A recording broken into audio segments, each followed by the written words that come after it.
नमस्कार, आपके साथ मैं हूं सबीना तामंग देशमुख। आप देख रहे हैं कच्चा चिट्ठा। गाजा पर इजराइल की बमबारी को लेकर रूस ने बहुत कड़ा रुख अख्तियार कर लिया। नंबर 1 चैनल के इस नंबर 1 शो में आज सबसे पहले बात पुतिन की तरफ से आई वार्निंग की करने जा रहे हैं। गाजा पर इजराइल के बमबारी ने अब अमेरिका और रूस को आमने सामने लाकर खड़ा कर दिया। रूस ने कहा कि पश्चिम एशिया का यह युद्ध अब बाकी इलाकों तक भड़क सकता है। सवाल यह है कि क्या रूस अब ऐसी जंग की वार्निंग दे रहा है जिसमें इजराइल विश्व युद्ध का एपिसेंटर बन जाएगा?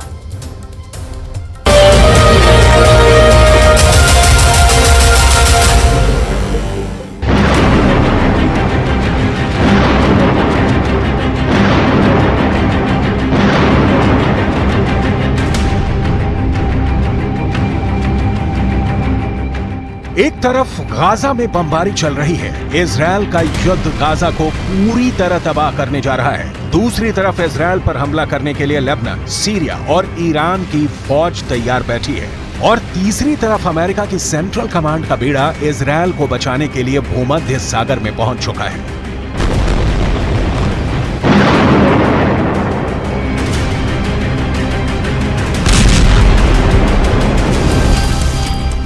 ये अमेरिका का सबसे खतरनाक बेड़ा माना जाता है। यूएसएस फोर्ड यूरोप के आसपास तैनात रहकर उत्तरी अफ्रीका और पश्चिम एशिया में किसी भी वक्त बमबारी के लिए तैयार रहता है। अचानक इस एयरक्राफ्ट में हरकत बढ़ गई है। फाइटर एयरक्राफ्ट लगातार लॉन्च किए जा रहे हैं और इस पर तैनात स्पेशल फोर्स किसी भी वक्त ऑपरेशन के लिए लॉन्च की जा सकती है।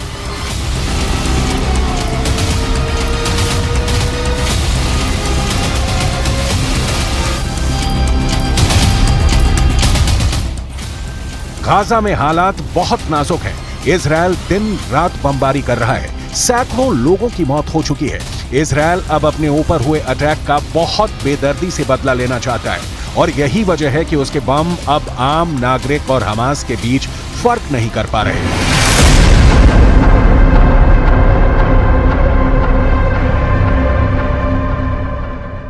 इस वक्त गाजा में जितनी भी इमारतें इजराइल की बमबारी में ढहती जा रही हैं, वहां मलबे से बच्चों और बूढ़ों की लाशें निकाली जा रही हैं। ऐसी हर तस्वीर को देखकर फिलिस्तीन का समर्थन करने वाले देशों में गुस्सा उबाल खा रहा है।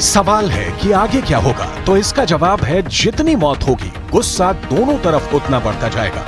पहले ही पूरी दुनिया में कोहराम मचा हुआ है। दुनिया भर में गाजा को बचाने के लिए प्रदर्शन हो रहे हैं। ये बगदाद है और यहाँ लोग हजारों की तादाद में सड़कों पर निकलकर प्रदर्शन कर रहे हैं। इजराइल के साथ साथ अमेरिका के खिलाफ भी नारेबाजी हो रही है।